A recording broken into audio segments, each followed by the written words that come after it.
getting the information out, what you can do with what you have. And so I want to thank the three of you for coming by and giving us that excellent information. And let me encourage our audience to tune in again next week for another informative edition of Comments. Thank you and good morning.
60,000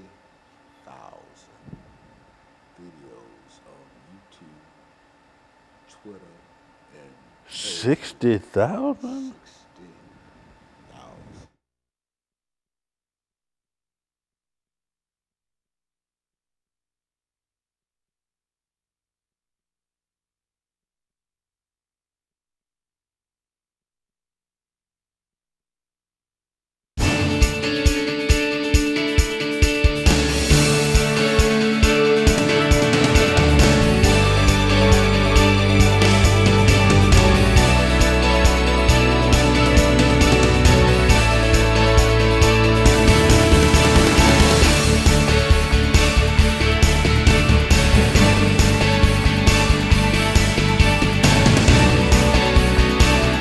Thank you and welcome to the show today.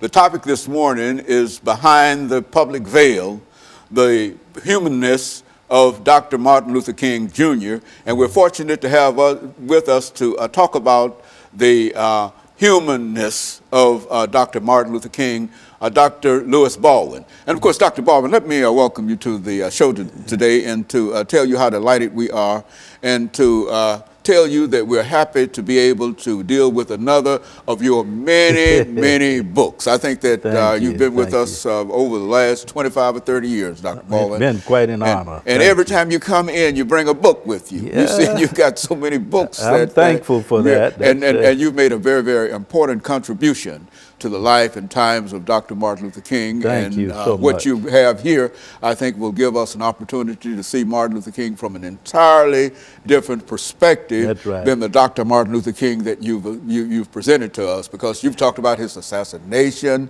you've talked about his trials and his tribulations, and Martin Luther King this and Martin Luther King that, and we're just delighted to have you here, Dr. Baldwin. Thank you so much. It's always an honor. And let us have you to give us some statements during this first segment in reference to who you are, and then get into talking about Dr. Martin Luther King and why you wrote this book, Behind the Veil. Okay, I grew up in the Alabama Black Belt in Camden, Alabama, Wilcox County, Alabama, in the late 40s, 50s, during the days of segregation. So I was exposed to segregation. I attended segregated schools, graduated from Camden Academy High School in Alabama.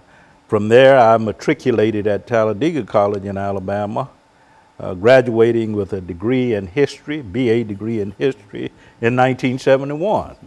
And in the fall of 1971, I became a student at Crozer Theological Seminary in Rochester, New York. It had recently moved there from Chester, Pennsylvania. And I received the MA and the MDiv degree at Crozer Seminary, and the PhD degree from Northwestern University in Evanston, Illinois. And since that time, 1980, I received the PhD degree. I've been writing, studying, doing research on the life of Martin Luther King Jr. And up to this point, I've authored 6 books on King, edited 2, co-edited 2, and co-authored 2. for a total of 12 books. So I've devoted much of my academic life, not only to teaching, but to writing about Dr. King. Now, the book that you have now, Dr.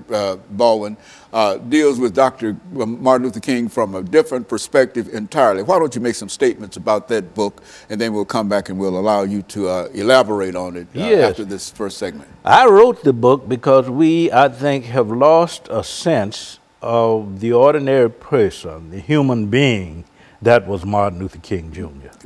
Every year, third Monday in January, we celebrate his birthday. But I think the ordinary person that was king, the human being that was king, has gotten lost in our annual national celebrations. And I wrote the book to sort of reclaim that ordinary, and Dr. King was an ordinary person on many levels. He was a human being. I understand the need to create superheroes. We live in a capitalistic society, and so we've created this larger-than-life figure, this iconic hero, this messianic figure, this superhuman personality. But Dr. King was an ordinary human being. And the book is really about reclaiming the ordinary person, the ordinary human being that was Martin Luther King Jr.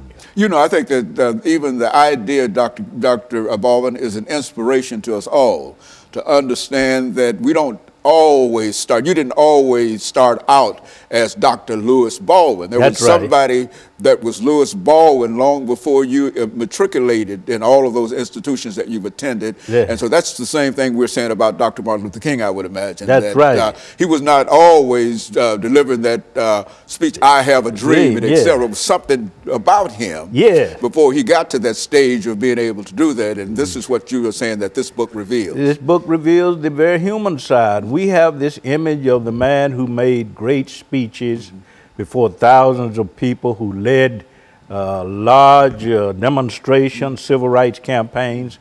But what about the man on his knees praying to God, asking for strength and asking for a deliverance? That is the human Martin Luther King Jr. And so, Dr. Baldwin, what we'll do, we're going to take this first commercial break, and then the second segment of 8 minutes will allow you to devote that time to talking about the book and the human Martin Luther King. And we'll be back with our audience following this very, very short commercial break.